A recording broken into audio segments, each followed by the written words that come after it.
1913 was one of the worst years of modern history. The creation of the Federal Reserve and the establishment of the IRS. These two institutions formed the backbone of a new global financial order, capable of controlling money itself, siphoning wealth directly from citizens and financing wars that previously wouldn't have been able to be conducted. And just 1 year later, surprise, surprise, 1914, the outbreak of World War I, the most devastating war which had ever occurred up to that point. You see, before 1913, money was tethered to reality. Banknotes were backed by gold and silver. They were tethered to something tangible, something that actually exists. Governments couldn't just decide to print unlimited sums of new money, degrading the money in your bank accounts like they do right now. And subsequently, wars were constrained by this limitation. If you wanted to wage a war, you had to finance it. And that meant raising taxes on the people up front. People didn't like that. So there was a limit to just how far a war could go and the intensity with which it could be waged. In 1913, the Federal Reserve changed all of this. The Fed centralized money creation, and the IRS ensured citizens could be tapped permanently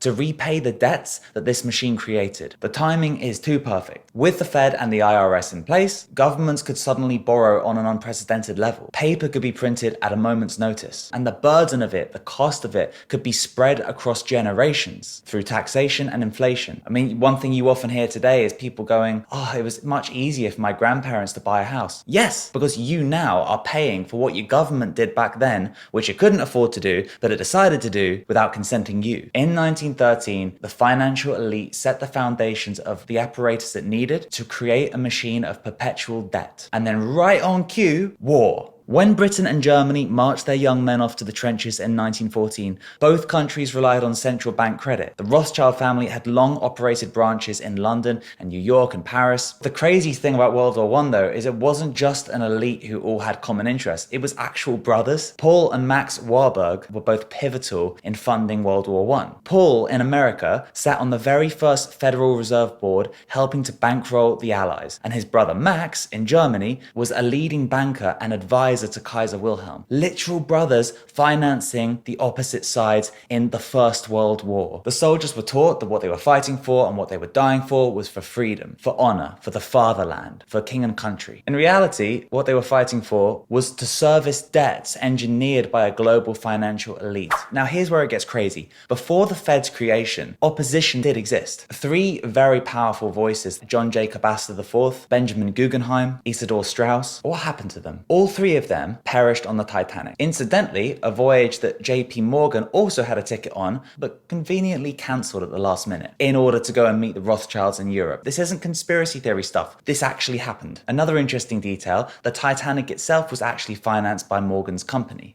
It's not for me to say that the Titanic was an assassination attempt, but it is convenient, isn't it, how Hollywood got us thinking the Titanic is about Jack and Rose, when in reality it marked the end of the last level of serious opposition to the system that we're now in. So, I mean, we can call it a conspiracy theory if we want, but it all worked out for the best, didn't it? The 20th century's two world wars were both cast in moralistic terms. Democracy versus tyranny, freedom versus fascism. And to this day, people feel very, very strongly about the sacrifice that their ancestors made for a free world. And I'm the last person who's going to challenge the idea that fighting Hitler was a good thing. Of course, fighting Hitler was a good thing, but we should also look a little closer. Both wars obliterated Europe, transferring global financial supremacy to the United States. Both wars left nations crippled by debts that bound them permanently to central banks. Both wars provided obscene profits for the arms trade and the financiers underwriting it. The good versus evil narrative makes the whole thing justified and makes it palatable, even noble, because it's not exactly untrue. But beneath this layer of truth lies another darker truth. Destruction demands rebuilding. Rebuilding requires money, requires loans, requires ownership. After World War I, US bankers funded Germany's reparations, which flowed to Britain and France, who then repaid their US loans, a circular merry-go-round of money, in which ordinary citizens labored to service these compounding debts. And after World War II,